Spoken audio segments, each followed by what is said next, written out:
Again, like I said, everybody, Armen is a fantastic, amazing, phenomenal, wonderful voice actor. I've known for some time now.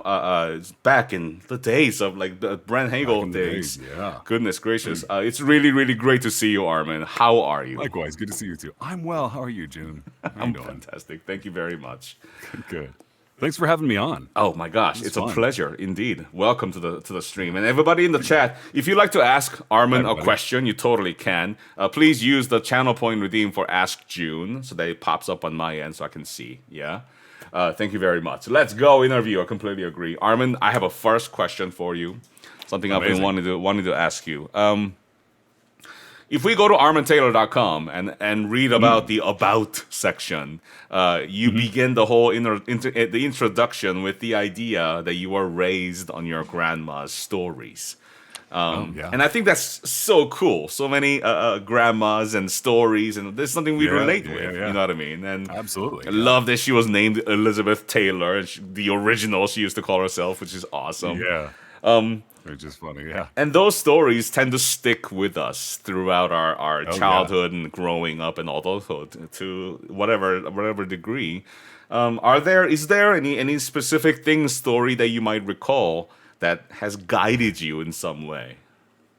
I don't know about guiding me, but it's always been one of my favorites. So my grandmother was a 5 foot nothing Armenian woman whose family came to America right around the time a certain genocide was going on, and but I think she had a little Sicilian blood in her because when my uncle did a 23andMe, he was like, "So mom always said that she was 100% Armenian, but that the math don't math on my end if that's the case." And she was short, and she always wore this trench coat, this Burberry trench coat over this like scarf thing, and she had a little beret, and she had these charm bracelets, and when she talked, it made all this noise, and she loved telling stories. And one of her favorites, and one of my favorites, was my grandfather was a radiation oncologist, who, if you don't know what that is, if people don't know, that's a doctor who treats cancer through radiation therapy. And at some point, he became the president of the American Cancer Society in the early 80s or late 70s, early 80s. And that was in a different era when they would travel and be flown around the world, and it was, they'd go first class and they'd stay in presidential suites. And now I think they're just put in whatever the local Marriott Courtyard is or something, but it was a different era. And they went to the Philippines, and for those of you who don't know, Melda Marcos was the first lady of the Philippines, and an interesting character. And my grandparents met, the family, the presidential family of the Philippines, and Imelda Marcos was just immediately fascinated with my grandfather. And so she says to my grandmother, she goes, "Oh, what is his name was Willis. Oh, what is Willis's favorite song?" My grandmother was like, "Oh, well, our favorite song is It Had to Be You," which was, I think, their song it wasn't their wedding song, but I think they sort of retroactively made it that. And Imelda Marcos was like, "Great, great, thank you, thank you, thank you." And so there's this night, this big ballroom, this big event, thousands of people, hundreds of people, maybe over 1,000 people. My grandmother gets there, and my grandpa has to go up and do a talk. And so she kind of gets taken to the side, and she's like, "Oh, I'm with him at that table." And the security's like, "No, you're over here," and takes her and puts my grandmother in a table in the far back corner, and my grandfather up at the presidential table.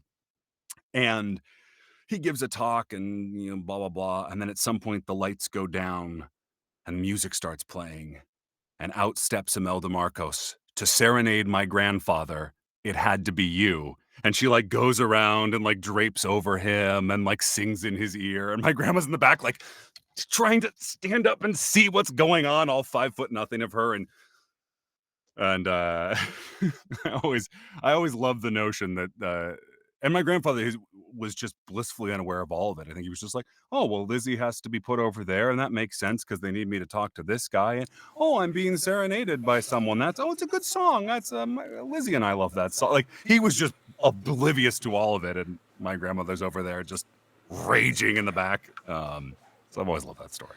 Men, oblivious. Yeah, I know. Oh, this is happening. Huh? Gosh, and Yeah. that's only one of so many. I'm sure that's Oh in my your God, yeah. heart. And Yeah. I Yeah, think go ahead. God, you go ahead.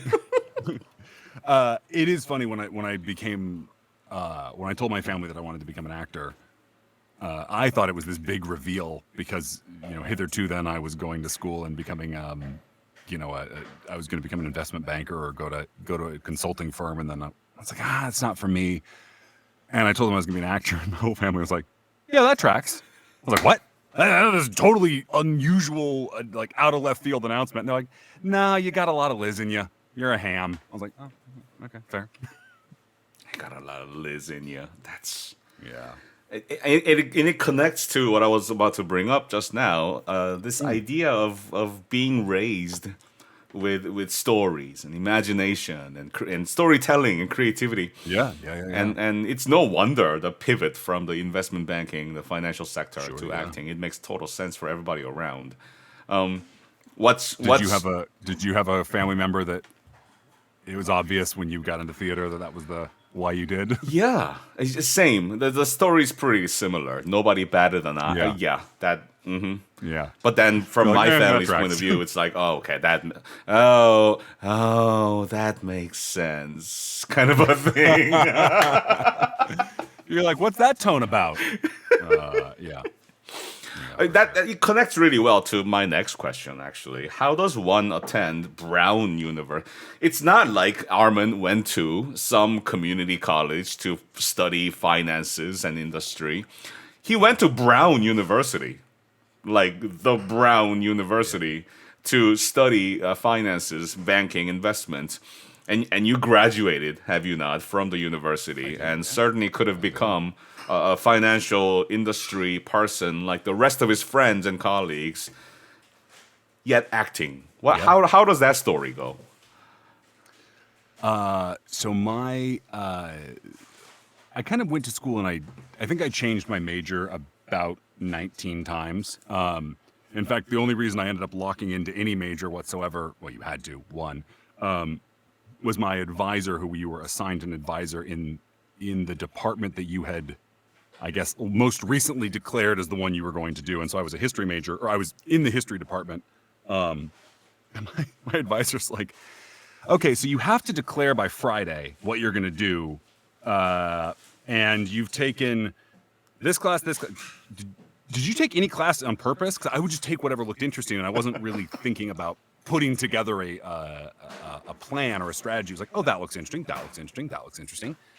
And she was like, well, if you take 2 more classes in this time period and 1 more class that teaches about this, then you'll have a history degree. And I was like, oh, great, then I'll do that. That sounds good. But I think I went into it not really knowing what I wanted to do and kind of bounced from my thing to thing. And it made the most sense to go into finance because so many of my friends and colleagues were going that route, or they were going to go into consulting, business consulting. And it just seemed like the natural extension. But then I took a year off. And so my friends who were kind of a year with me were now a year ahead of me. And the ones who were a year ahead of me were in their first year of working on Wall Street. And they were miserable. They were miserable. They were working, 100-hour weeks. Sure, they were very well compensated, for 22, 23-year-olds. But I went and visited one of them, and their fridge had, 3 beers left in a 6-pack and some stale, old, kind of moldy Chinese food and nothing else. And it was like, you guys seem so unhappy. What's 180 degrees in the opposite? Oh, acting. That's a stable career choice. Let me do that. And so that's kind of why I pivoted and went that route. It seems so much potentially more fulfilling than the life that my friends were, that I perceived the end path, the end result of the path they were on to be. Now many of them have had very wonderful lives, have wonderful lives in that field, or have transitioned to something else. So it's not a knock on that field at all, but to me, it just seemed like the right thing. I mean, it goes to show money isn't all about happiness. Absolutely Truly. not. What is about happiness is, however, Mag, who's rated us with their 30 community members. Hi, Rag. Hi, Mag. What? Hey, Mag. How's it going? Welcome in. Thank you for the raid. Hello. How are you? Welcome. Ben as well, the classic actor pipeline. Yes. Totally is. Finances, acting. I mean, Acting, but yeah. then there's value in that exploration that you've done, I think. Oh, absolutely. I I'm a often tell oh sorry. as a former high school teacher, Yeah, often advising juniors and seniors who are about to go to college, I would look at them in the eyes and say, you need to change your major at least 5 times when you're in college. exactly. Exactly. The people that go in and are like, "Oh, I'm going to be pre-med or a civil engineer," and then they do exactly that. I'm very impressed. Same. Very impressed. 100% same. Yes, in finances, acting is the same thing. Writes HO Same business. completely. And then Complete. Hannah, hold my beard in the chat. Hannah is medicine to acting. She's a Oh, veterinarian, nice. helping animals. Super Nice. cool. Yes, Hold my beard. I like that. indeed. Hold That's my good beard. handled. Okay. Yeah, but I honestly think with acting, and this is something that I think actors get in their head about, especially young actors or starting out in a career, and I can say this because I did it. I kind of operated from the assumption that any experience I had before that wasn't directly beneficial to my career. It's like, well, I only have 3 acting credits, or I only have a couple things, or it's a student film, and I don't have anything to offer. It's like, no, if you live a life and you bring that life to your work, you have a ton to offer. Because the only thing at the end of the day that separates us when we both audition for the same thing is what we have to bring to it. And it's not really how you deliver a line. It's not really how you sound. It's what you bring to it to bring something to life. And everything you've ever done and experienced, or the people you've interacted with, all of that goes into feeding that. So yeah, you can come from medicine, you can come from finance, you can come from manual labor, whatever it is. Like, you don't have to have been the traditional route to get into this industry. So The most perfect, the most perfect answer and justification for choosing a life of happiness. Armen Taylor, everybody. justification. That is exactly what I'm happy. All right. I don't care if you don't believe me. I swear it's fine. I swear to God. And what a life it is, indeed. And so many work and the involvement of various projects and characters you've voiced and worked on over the years. It's very impressive. In fact, everybody, if you would, here, I'll do it again. Armen, boo. Click on his website, right? Go to resume and just let your jaw naturally drop at how long that page is. It's insane. In all the different areas. Stop cringing. I'm gonna plug you here and promote you. Everybody go to his website and click on resume. Holy moly. And listen to his voice, his luscious voice, the luscious voice. Which you, that's high praise. Which I think explains very well, Armen, your excellence in your audiobook narration performance. Amazing. And he has done so much work in audiobooks. Dr. Mundo is you. He's going here, right? Surgery. We'll get to his video games completely, 100%.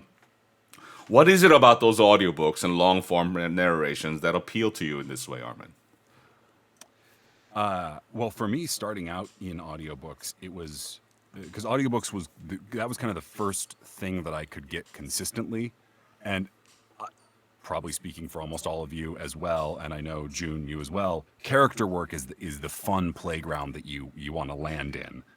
Commercials are wonderful, promos are wonderful, trailers are wonderful. It's all good, but character work is where you get to really play. And so for me, starting out, no one was hiring me to be the lead of an animated series. When I was 1 year into the industry, but I could get hired for audiobooks that had all these cast of characters, and so that was the chance that I could get to really do some fun voices and make some unique characters and really play around. And it's storytelling. I mean, at the end of the day, you are literally telling an entire story from start to finish on your own, which is really fun, and it's a great responsibility. But I loved what really kept me going with it was that some books I had 100-something characters, and I've got to come up with a voice for them, and I've got to come up with a personality for them, and often it's apparent in the writing. But then you get to just make some choices and go with them, and yeah, it's fun. 100. That's unfathomably large number. The real kicker is that on some of the books, like a guard, you'd bump into a guard who was, a camp guard or something in some fantasy book, and you just do a voice for him, and you don't see him again. And then like a book later, he shows up as a main character, and you're like, shit, what did I do for him? Then you got to go back and find the chapter and pull out the recordings from your handy dandy external hard drive and listen through, and then you find it, and you're like, oh shoot, that wasn't interesting enough. Or then later they might be like, oh, he had a British accent. He did. Wish someone had told me that 2 books ago. Dang it. Do you get directed for these audiobooks, or is it all self-directed? A couple, but usually I think in today's market, the way things work now, it's pretty much all, not all, but a lot of it's self-directed, which is fun. But then also, there's the responsibility of being like, wait, am I doing a good enough job of this? Is this the way they want it to go? Do they want him to sound like this? And at some point, you have to be like, yep. They'll tell me if they want it changed. So it's a certain level of confidence that one has to have in making that decision, right? It's going to be like this voice. Yeah, absolutely. And your confidence doesn't have to be grounded in anything. You just have to swing for it. Pretend to be confident, and the rest will follow. But yeah. Fake it till you make it. There's a question in the chat from Rolando. How do you get into the audiobooks? How would you advise that in today's marketplace? Oh, that's a good question. I got in through ACX. I saw that acronym. Oh, yep, there it is. That was the question you asked. ACX is how I got in. I think my first few were through that, and then one of those or two of those authors had more books and more series, and then because of the work I did on those 2 series, then they referred me to other people, and then went from there. But ACX, good old ACX, was how I got started. Yeah. Here we go. Indeed, a common entry into audiobooks for many people. Yeah. What advice would you give to someone looking to get into that? And more importantly, in addition to being able to audition for things, how does one set yourself apart? I mean, I'm going to regurgitate advice that I was given either directly or indirectly through listening to interviews when I was coming up in this world and listening to Rob Paulson's Talkin' Tunes, which I loved. And also the one that Yuri Lowenthal and Tara Platt did. That was those were great interviews to like really help me figure out where I was going when I was getting started. And that advice is for character work, a really, really good impression of someone nobody knows is going to be one of the best Like if you have an uncle or an aunt or a family friend who's just, I don't know, a little weird. I don't mean weird in a bad way, but just they talk a little differently, or they emphasize words in a strange way, or they're just characters, like they're just a little nuts. If you can do a spot-on impression of them, you will have the market cornered for that thing. Or a really bad impression of a famous person. That is, I do a terrible Christopher Walken, I'm not even going to do it, so don't ask. But that has definitely been a character that I have done, was my terrible Christopher Walken, and it's so bad no one knows that I'm trying to do a Walken. So yeah, that's my advice. And then for what sets you apart, it's whatever you bring. My advice is always, and I tell this to myself often, don't try to do what someone else would do, because you're going to do even your best impression. I always go to Fred Tatasciore. He's like the most obvious voice actor that I can think of when it comes to this, but it's like, I can't do Fred. No one can do Fred. So if I try to do Fred, I'm going to do even my best Fred. He's a really subpar Fred. I don't mean impression of Fred. I just mean trying to make the choices that he would make or someone else would make. Just make your choices, which is so easy to say and so hard to do. Hence, we train and hone our craft and exactly all the things. Absolutely, all the things. Yeah. Among those audiobooks, Armen, that during my research, I've come across certain titles, and this one particularly was titled "Dangerous Playmates: The Ultimate Harem Box Set." that was over 40 hours of content that had three different narrators, yourself one of them. Tell me Oh about a yeah. story, if you would, when you finally realized that you had possessed in your possession a voice that melts people.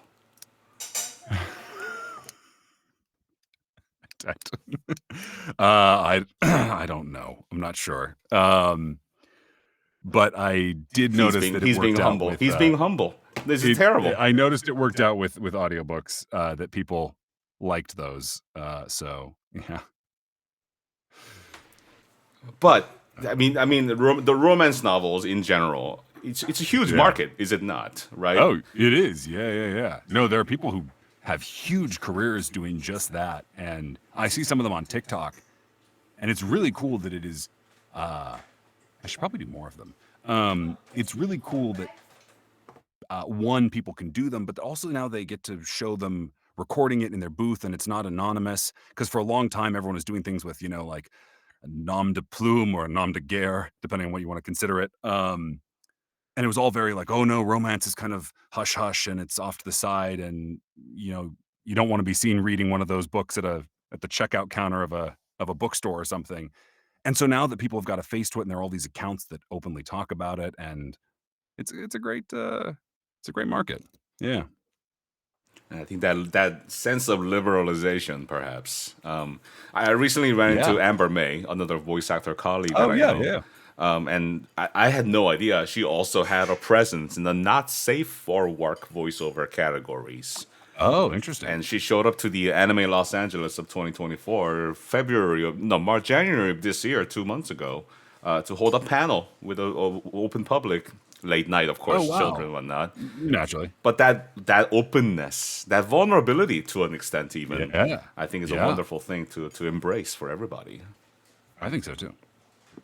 I think you'll also find some of your most interesting work can come when you are vulnerable and not entirely sure of the choices you're making. I don't mean like you're doubting yourself, but when you get in there in that moment, and as I'm sure you've done in sessions, when you suddenly don't know the choice you're going to make, that's usually when you make the most interesting choice.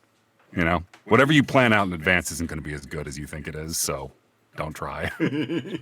Plus, if you're planning, right, your read, and it's gonna. Oh yeah, it's completely becomes completely artificial. Which sometimes, sometimes you just need to get in the pocket. Like if you're doing a combat game, you just need to get in the pocket and just nail out grenade 100 different ways from Sunday and look left, look right. And I think there's more just craft to that than necessarily living in the moment. Then there are other things where if you want it to be good, the old advice, get out of your head, which is such a difficult advice. Just get out of your head. Oh, sure. Yeah, let me just do that. Thanks. Let me just stop thinking intrusive thoughts. Thanks for that piece of advice. But again, it's great advice. You should follow it. What has been a moment in an audiobook narration, all the stuff you've done so far, that still stay with you to this day? That one paragraph, that chapter, that beat, perhaps, or something that stays with you as something that you're proud of, something that's memorable for your own records. I think so. There's a series I did, the Viridian Gate Online, which is that's called Lit RPG, so literary role playing game. It's a great series, um, written by a guy named James Hunter, and I recorded 8 of those books, and I think the longest one was like 16 or 17 hours, and so it was really cool. It was over several years, and as my involvement with the series was coming to an end, it was around the time my dad's fine and healthy, but at the time he was going through cancer, and there's a chapter where the main good guy and the guy who for the first few books is the bad guy and then becomes an ally. Um, they sit down around a campfire, and talk about their upbringing, and they talk about their dads. And I wasn't. I was recording it late at night because I was like, coming up on a deadline or something, and I didn't. I read through. I don't think I made a single mistake in the entire chapter, and I got so swept up. Like I was crying, like I was crying as the narrator quietly, but then when I was acting as each of the two characters, and they each had different perspectives on their father. One who had lost his um, with never having respected his father, which is very not true for me because I have enormous respect for my dad. Um, and the other one who really did have a lot of respect. And so getting to see this entire dynamic play out, while going through this question of my dad's, you know, whether is he going to be here in a year or not. Um, I think I finished that and I was like, I don't know if there's a chapter of my work that will ever be as raw as what I went through for that. So for me, that one, I can almost remember every word of that sticks in my head.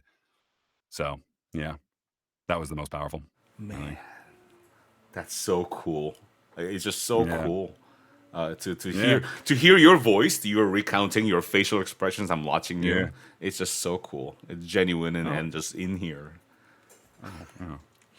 And that's what look, we're lucky. We get to, a lot of people go about their jobs and they don't get to explore these things. Not that you need to sit in your grief or your fear, but sometimes it works out that what we are doing as performers does line up or reflect what's happening in our life. And you get this great opportunity to, within the safety of your work, kind of explore that.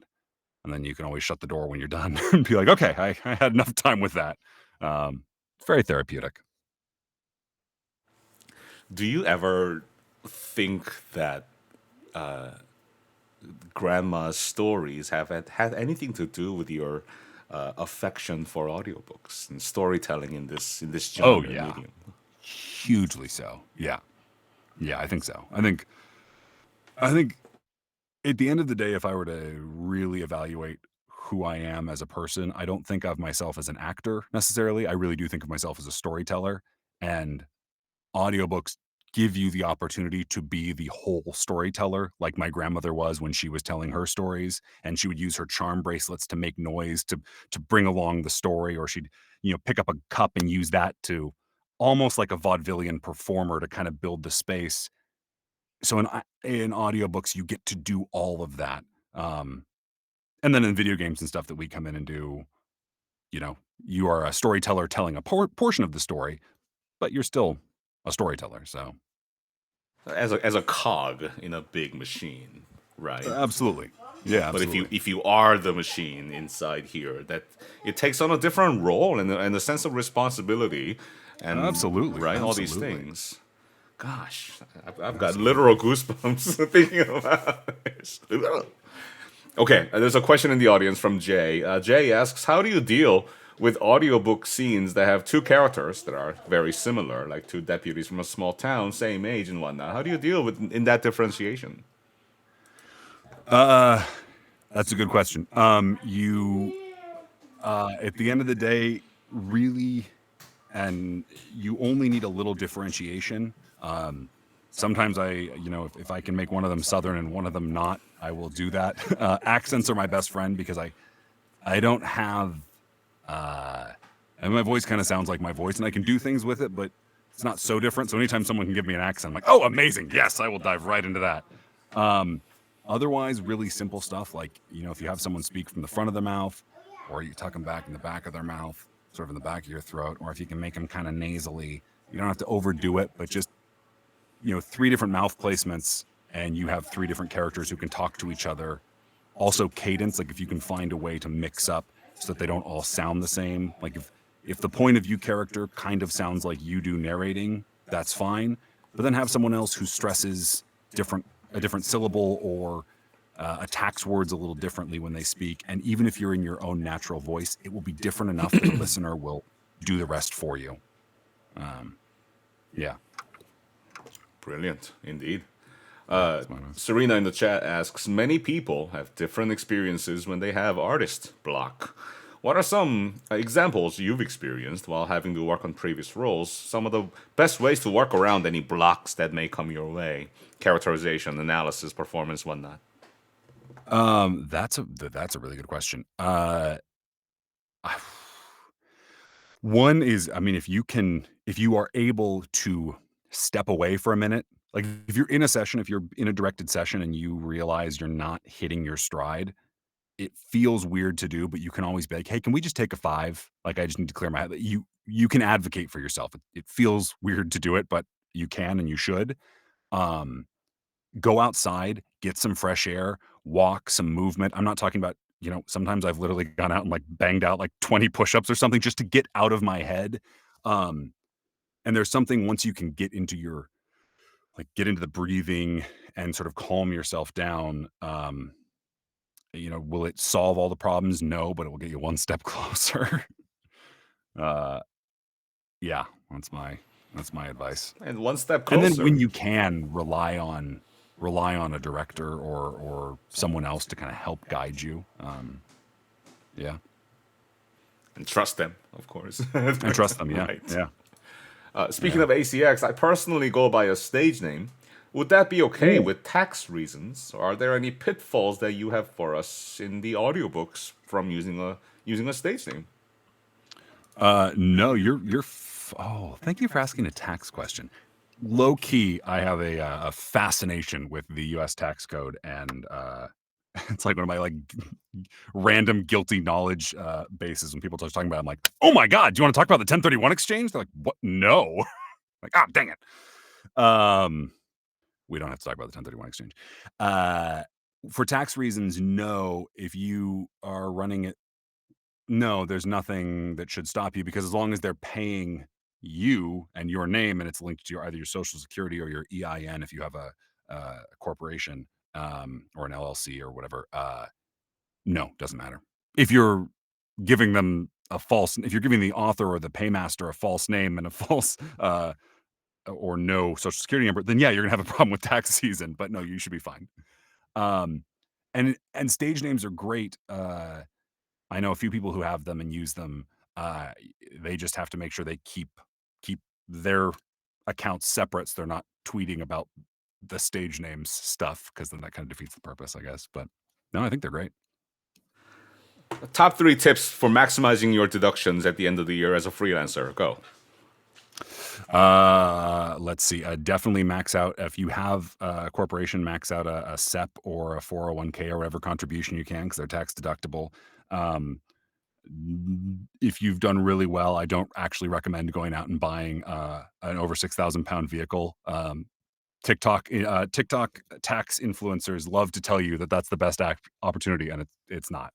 Um, Owning property helps, because you get a lot of real estate gives you a lot of tax benefits, whether it's your own primary residence or a rental property. And honestly, expense every portion of your life that you can. Like if you're going out to lunch with friends, it's a business. If you're in the same industry or similar industries, and you are legitimately talking about business at some point, make it a business lunch. I mean, do everything you can to legitimately reduce your taxable income through the rules that the IRS has laid out for you, because if not, you're just leaving money on the table, and that's silly. What I'm Man, thank you for hearing. asking me that question. Thank you What for asking me that question. what I'm hearing is Mhm. this internal desire to go back to the financial sector. Yes, it's always kept its claws in me, I think. But no, Full time no. voice actor, part time CPA. I know a few people who do that, and my hat's off to them. I don't think I could ever be an accountant. Yeah. Very good, very good. With everyone I speak to in the networks that I'm in, I always stress this importance of having a very good home studio to work out of. Right? What good is a great acting, and everybody Absolutely. knows if your audio is crap. If you would Completely. tell us about your home Yeah. studio and perhaps what you might expect in a talent that you might work with to have maybe. Yeah. So I have an LA vocal booths. It's 6 feet by 7 feet by 8 feet. Um, which, if you're gonna get one, don't get one 8 feet tall. That was stupid of me. Uh, because not every 8 foot tall ceiling is actually 8 feet tall. And so one of my apartments, we had to take the bottom off and just rest it on the floor, because it wasn't actually an 8 foot ceiling. But they do great work, LA vocal booths. They do great support. Um, and they're local, and it's a great product. I would think you would need, at the very least, if you're going to be putting out professional quality, uh, not only professional quality auditions, but expecting to work remotely, you need to have a studio that, if you're not going to go into studio for work, you have to have an unimpeachably good setup. so that they can't ever fault you for, sure, tech happens. As you pointed out at the beginning of this stream, there are always going to be audio gremlins, or there's going to be something. There are enough other problems. You never want an engineer to be like, yeah, I'm picking up the sound of your washing machine going on, and you're like, mm-hmm, yep.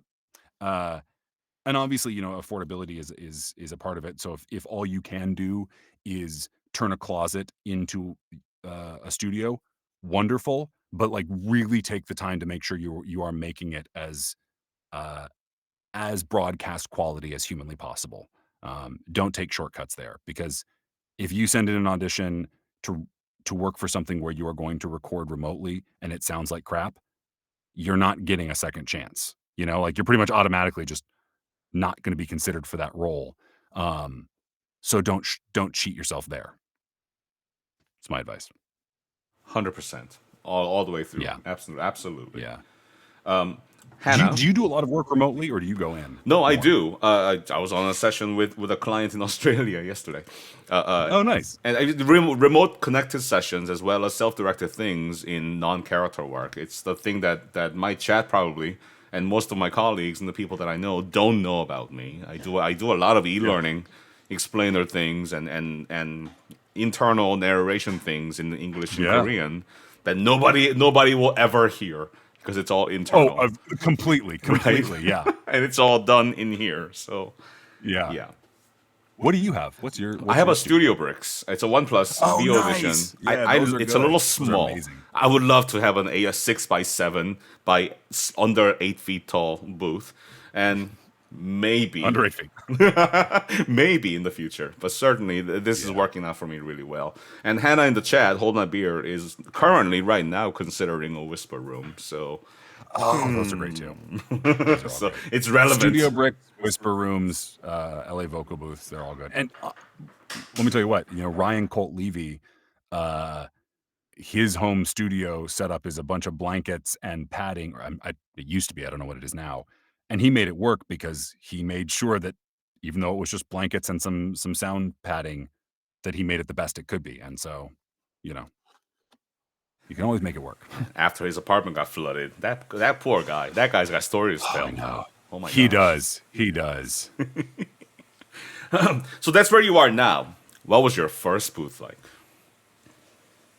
My first booth was I'm going to not say the name of it because I'm going to kind of. So it was a gentleman in LA. More than one person in LA has a booth from him.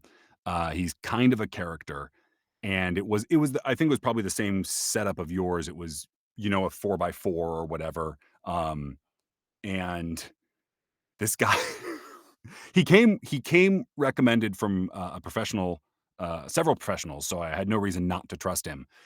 But he calls me out of the blue and is like, okay, we've got before I go buy the materials, I need you to meet me and give me a down payment. I was like, sure. Do you want me to send you a check? He's like, no, I don't trust the banks. He's like, I'm going to need X amount of dollars in cash. I need you to meet me at the corner of it's the Gordon Biersch in restaurant in Burbank. And I can't remember the cross street. I'm like, okay. So I go there, I get lunch, and then he just pulls up, and I watch this truck squeal around the corner. And I'm like, I guess that's him. And I go out, and he's like, rolls down the window, and it's like it was almost like the Gandalf, um, is it secret? Is it safe? He's like, do you have it? And I'm like, yeah. And I hand it to him. And he pulls it open. He looks at it. He does a quick count. And he's like, good. I'll see you in a week. And he just takes off. And I was like, I'm 50-50 on if I ever see him or that money or a booth ever again. And sure enough, a week later, he showed up and installed the booth. But and it was a great product.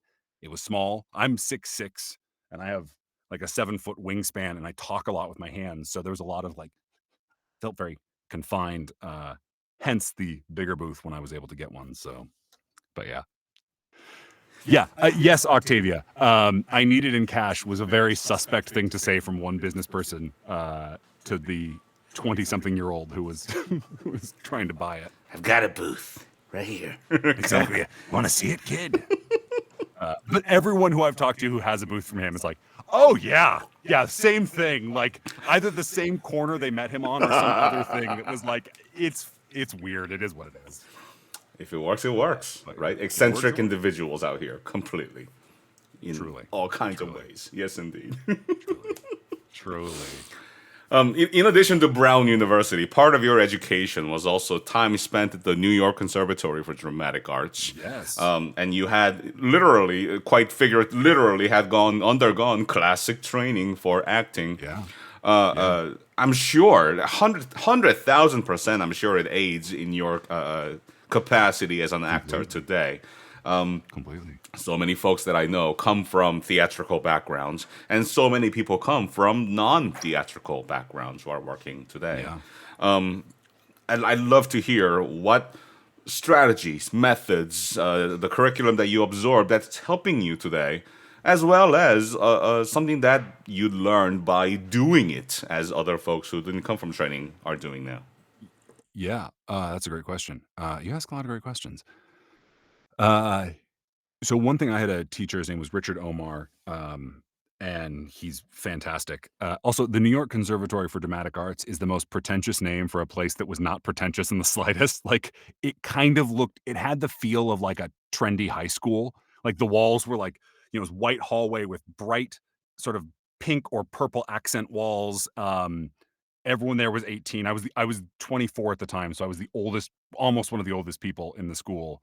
Um, so nothing about it felt like the name made it sound, but it was a great place to learn. And Richard Omar once said, he was like, "Acting is a wheel, and if you get on, you can get on anywhere, and as long as you commit to it, it will take you around to where you need to go." Um, which I think has always helped me because if you're doing an emotional scene, you're not always going to have the emotion readily available to you. Like the more we do it, the more you get comfortable tapping into something. But if you have to get angry, one, you don't always have to get angry. I mean, what does anger really look like? If they want you to yell, all you have to do is yell. And if you yell loudly enough and you commit and your breath gets all there, like by the time you're done with your second or third take, you're gonna be fucking pissed and you're gonna seem pissed. And yeah, exactly. So if you whatever you do, as long as you're committing fully to it, it can be just through your breath that you're selling your, whatever emotion you're feeling, or you can genuinely be tapping into it, and whether you're, pulling from your own life experiences or pulling from your past, doing something, using one of those techniques, it will get you to where you need to go. And then I think the biggest one in terms of the day-to-day work we do is scene study. And I don't know how actors, I'm always so impressed by people who didn't come from the theatrical training or a classic training, who don't have scene study as part of their, like, when they can come in and do amazing work, I'm so impressed, because scene study and learning how to quickly break down a scene, figure out who you're talking to, what your point of view is, what your feelings towards them are, what the relationship is, where you're coming from, where you're going, to be able to make decisions that are strong enough pretty quickly, and just off of reading the script a couple times, or in a lot of what we do, it's an Excel sheet that's being scrolled up, and you read that line about a half second before you say it. So the ability to just kind of pull from all of that training and the experience of doing it since, to kind of plug it in and go, is very helpful. And I couldn't do it. I could never have done it without that training, at least for me. The people who can, my hat's off to you. 100%. It's Yeah. impressive. So not so many, perhaps, but a few colleagues that I know that are in this whole thing are so. It's a combination, in my opinion, a combination of vulnerability, willing to be themselves, Yeah. with commitment to playing. And I'm here to play. Yeah. Here's the lines. Here's this Yeah. imaginary thing that's happening. Let's get into it. And at the Yeah. essence of it all, we call these things a play, right? Yeah. I think Yeah. there's a commonality there that works for some people. Yeah. Anyway, I agree. I think also the most important thing, like you just said it, is the ability to play, and also to not try not to think about how you look, because I've definitely been in the booth and had snot and spit and like blasting out of my mouth. And if you're sitting there thinking about how ridiculous you look while like screaming in a booth and spit flying everywhere, you're not gonna do your job right. So you just gotta kind of try as hard as you can not to think about any of that and just play. Naxella in the chat asks, "Have you found anything from your theatrical background to be a challenge for adapting to voice actor voiceover, like habits or ways you were trained that might have become a road bump instead of something that helps, maybe?" That's a really good question. I think diction and articulation, while wonderful and will always get you praise from someone somewhere, definitely can get in your way. Um, especially there's always this request for especially commercial auditions. Don't sound like an announcer. Don't sound like an announcer. Sound like an everyday person. And if you have very clear diction, which mine is in large part thanks to theater training, you sound like even me talking normally, I still kind of sound like I'm a voice actor just because most people sort of smush certain words or, uh, where I'm from in Seattle, everyone says if you're a local from Seattle, you pronounce B-A-G, beg. And if you grow up in the Pacific Northwest and someone's like, "Oh, I gotta pack my bags," you don't think about how it sounds. And then, so now I'm like, bag, I pack my bags. And now it's hard, even if I get an audition where it's like, MasterCard, make sure you pack your bags. It doesn't sound like, it's always to my mind, I'm always like, bags. Um, so yeah, that got in the way a little bit. I definitely, my first couple years of working, more frequently, I had some people be like, "You have really good diction." I'm like, "Thank you." They're like, "It wasn't a compliment." I'm like, "Thank you. Thank you for clarifying." Oh gosh, bag. That's a good one. I like that one. So I'm so sorry. The trauma is real. Wenty, I feel your pain. Got bullied as a kid. I'm so sorry. Egg all day. Okay, yeah, enunciation and pronunciation is one thing. Yeah. And it's something else to sound like a different gender altogether. Because yeah. certainly in audiobooks, you come across female characters that you have to play. How do you approach that as a man with this voice? With the hope that my listeners understand that I'm not going to do a very good female voice. Um, I think the advice that I got and was one, don't try, because no, you're not going to sound. Some people really lift up and be like, "Oh, hi, I'm here to talk to you," da da da, and you're like, "Yeah, you're doing an impression of a woman's voice."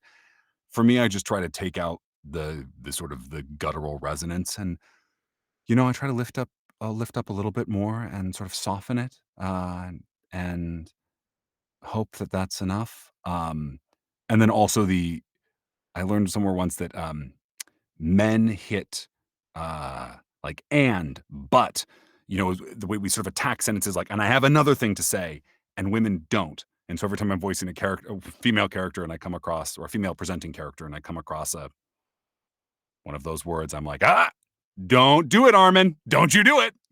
Um, that's yeah, exactly. Bad. That's pretty much it. Then you have to The edit out worst is this. when I have several female characters talking to each other at once, and I'm like, is it too late to just hand this book back and be like, "You can hire somebody else. I'm so sorry for wasting your time," because I don't know how to make these 5 women sound that different. The pitfalls of voice acting, everybody. The pitfalls of voice acting. It's true. It's so hard It's out here. true. It's hard out here for a VA. Whenever I surf through your stalk/surf through your Instagram photos, it's a trip. It's a joy. It really is. Thanks. Semi recently celebrated 2 years with Alicia, your wife. Congratulations. How'd you two meet? Thank you, we worked in a restaurant together for years. And we will say to anyone who will listen, if a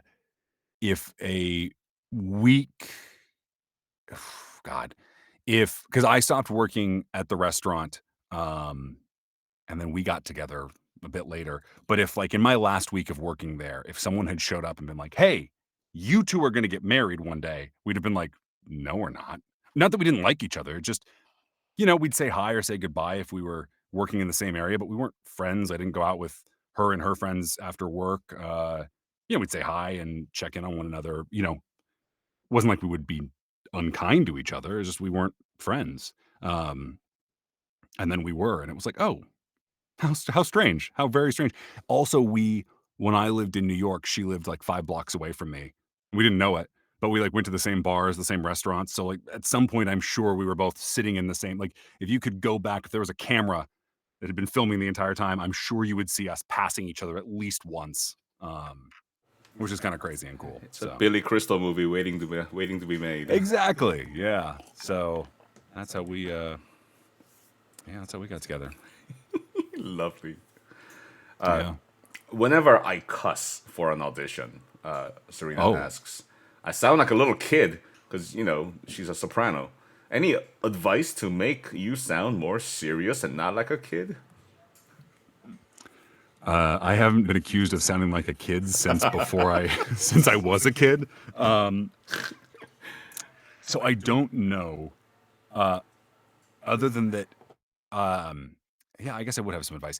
Uh, if you want to, if your character is someone who doesn't swear very often and they are swearing for the first time, the fact that they're swearing for the first time is like, let that deadly seriousness of the fact that someone who doesn't say fuck is about to say fuck, like fuck you and mean it, and they've never told someone to fuck off before. See how many times I can say fuck in the next few seconds here. Um, if you can find a way to really just lean all the rage or contempt or whatever into that word so that it stands out from the rest, doesn't matter how high pitched or where your voice lives, that's going to pop. Conversely, if you're a character who swears all the time, then it just needs to be another word. It needs to have no fuck can mean no more to you in the saying of it than apple. And then it doesn't matter how you sound because or what register you're at because it's just going to sound like you use this word all the time and it means nothing to you. And the casualness of it might be what they're going for. So that's my advice. It falls back into the character and story Yeah, all the time. absolutely. Like Zella, Absolutely. fuck yeah in the chat, everybody. Let's go. Give me those F Fuck words. yeah. Let's go. As we do that, Ben asks, do you have a genre or tone of work, a genre or tone of work you enjoy the most? Yeah, I play a lot of villains and playing villains is a lot of fun, especially if appreciate all the fuck yeahs in the in the chat there. Um if getting to play a villain and getting to do justice to their story is really rewarding. Anybody here played Scarlet Nexus? Anyone Scarlet Nexus? Or watch the anime? Yes, okay, good. That's all I needed. I needed one person to respond. So I play this character who's kind of the main villain, and his name is Karin Travers. Yeah, it's a JRPG and it's an anime. And for all intents and purposes, spoiler alert, he's the bad guy. And I'm about to do a whole bunch of spoilering here, so sorry everybody. Um, and he's the bad guy, and he's kind of this aloof character, and it's very easy to play aloof villains by just sounding like you don't care and sounding like you're bored with the evilness and you say dark things and you kind of linger on the word and it's very intimidating or whatever. And it's very easy to kind of get in that shtick.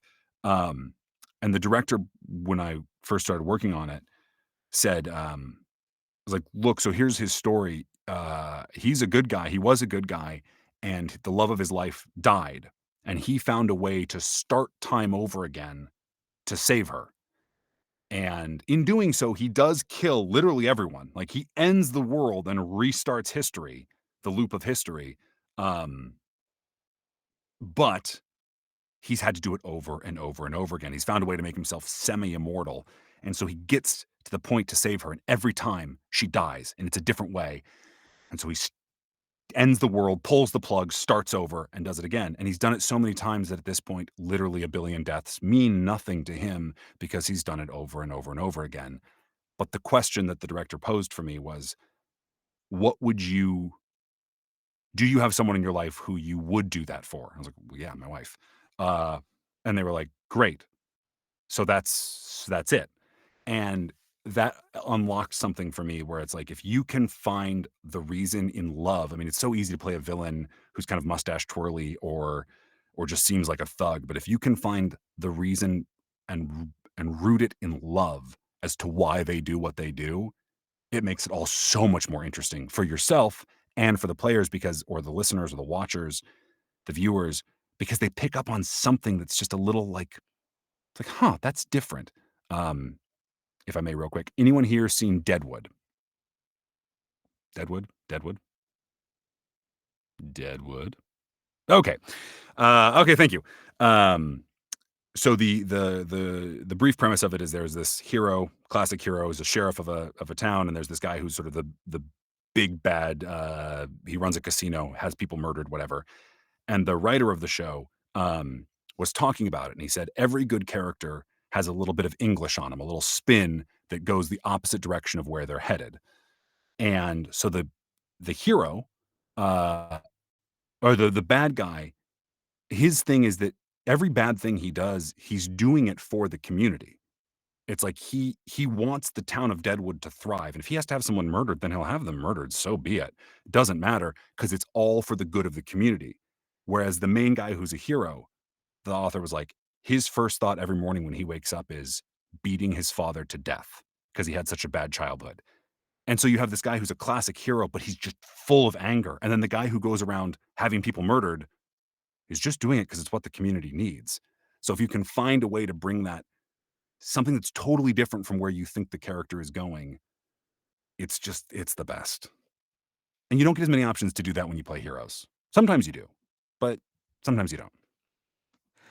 And for those of us who are aware of what Studio NPC is, for Armin, it's my education studio that I run on this Oh, cool, cool, online. cool, cool. And I'm gonna talk to Armin about coming to do a villain workshop Which would be so fun. in the near future. I'd love to do that. Indeed, I'd love to do indeed. that. You know what else is villainous, Armin? Cats. That's the Cats most are smoothest the best. transition to the next question I've ever devised in my career. Thank you Nailed very it. much. Cats are Nailed it. very evil, and you have had a lot of cats. You have a love for cats. Your wife does as well. In fact, you are a foster parent. Your wife, the two of you together are. Tell us Yes, more about that. Yeah, so it started in the pandemic. In LA, there's a place called the Stray Cat Alliance. And my wife, during the early days of the pandemic in 2020, found I think there was a big I actually don't know how it came to pass, but my wife got very involved with on social media with sort of seeing what was happening with elderly cats in our area. And there was this sweet cat who was 13 years old and later figured out she had cancer, but she was very sick and fosters it wasn't really working out for her anywhere she'd go. And my wife was like, "We're taking her." There wasn't a question. It was just, "We're taking her." I was like, "Okay." Um, and then we had her and we failed at fostering her because we were like, "Well, we're not giving her up." So far we've officially fostered 3 cats. We've had some others that have been sort of part-time, like we're hanging on to them for a minute, but 3 official fosters, 2 of which we did not foster because we kept them. So I wouldn't say I'm a very good foster parent. I'm good at failing at fostering. Um, and Jenny Yokobori uh, uh, was the the adopter of the one successful foster we had. Her cat Pickles was our foster. So yeah, Connections. People falling I in love know. with cats.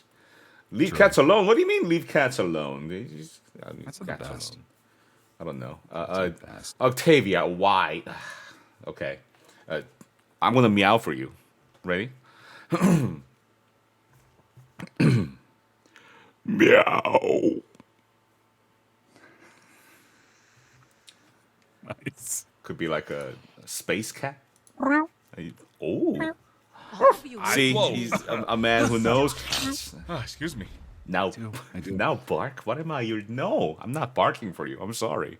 Tell us about June, please. June. Oh yes. I love, by the way, that whenever I post about my cat June, you respond and you're like, I'm like, "Oh, June came to get treats," and you're like, "They were delicious, thank you." It always cracks me up. Yes, I have a cat. Oh, we have a cat.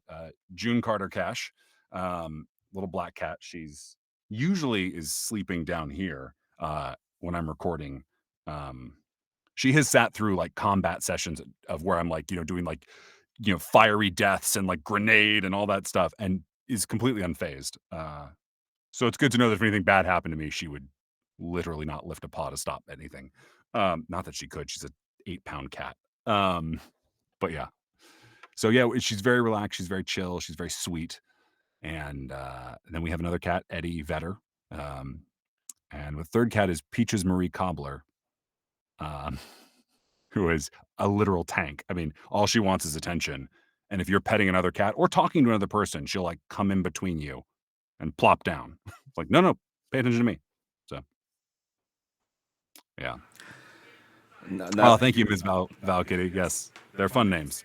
Not only is he a lover of cats, he's also a lover of dad jokes. And because the community that I run in this capacity, Armen, we also love and treasure dad jokes.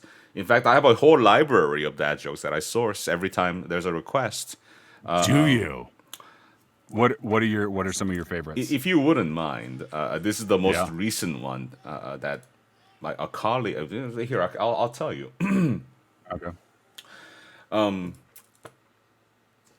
The other day, Armen, I spotted an albino Dalmatian. Okay. It was the least I could do for him.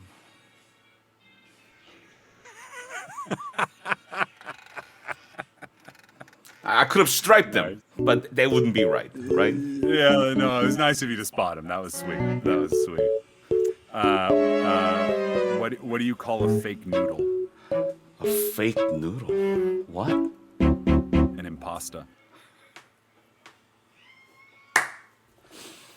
I see. What do you call an illegally parked toad? Oh shit! I fucked up. There you go. Frogs. What do you call an illegally parked frog? A toad. Megahertz. I love waiters. Do you know why? Why? They bring a lot to the table. That's good. That's good. Yes, I like indeed. it. And in this, oh.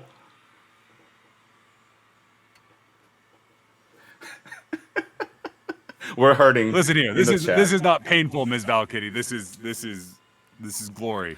And look, Lucy, DCN claimed they redeemed the dad joke, so I have to do it now. I've been summoned. Yeah. Okay, Armen.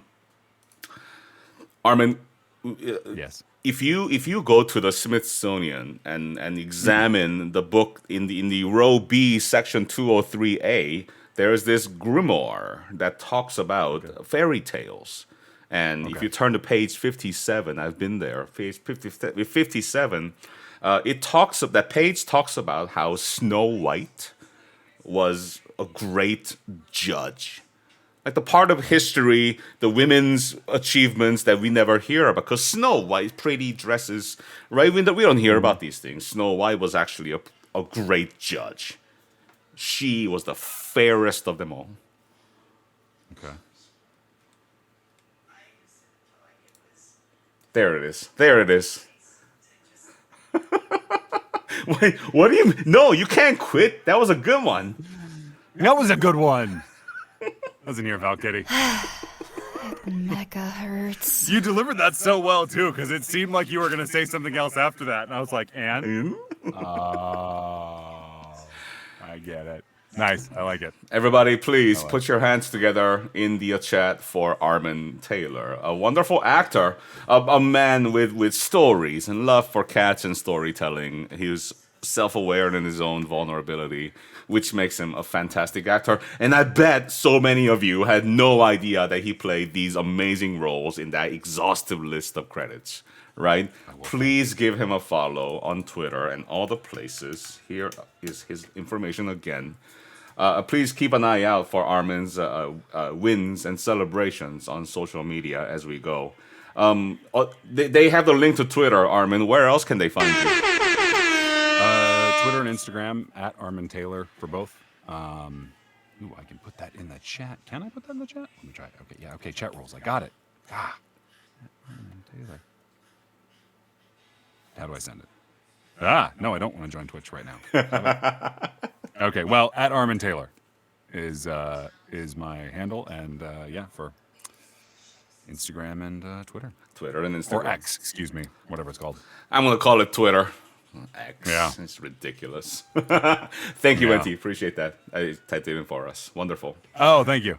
It's with an EN for whatever it's worth. ARMEN. You'll end up following IN, and I don't know. I don't know who that person is.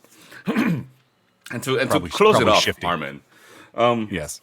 as a voice actor in the industry, and so many that are trying to get in to get their footing, to find their traction.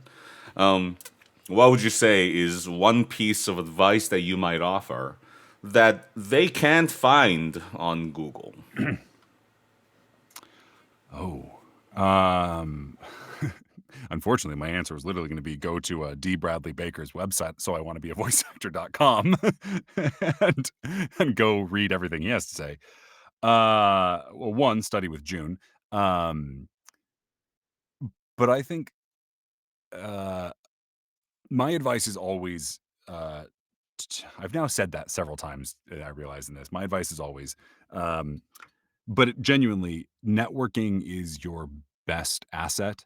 Um, because like when I was getting into voiceover, there were a lot of us who were going to the same different acting seminars or acting, work either workshops or workout groups or casting director workshops or chances to meet with actors who were at a higher level who were teaching. Um, and those people who I was kind of going through that with, it began to feel almost like we were a graduating class together, like we were the class of 2018 or 2020 or whatever it was. Um, and all of those people, and one, it's a wildly successful group that I'm thrilled to have gotten to study with and learn alongside. But they've all gone on to they're all great actors, but they also do other things. Some of them now direct, some of them are casting directors. Um, Sometimes they're only doing it for one project, sometimes it's become kind of their thing. And those connections are what over time build a career.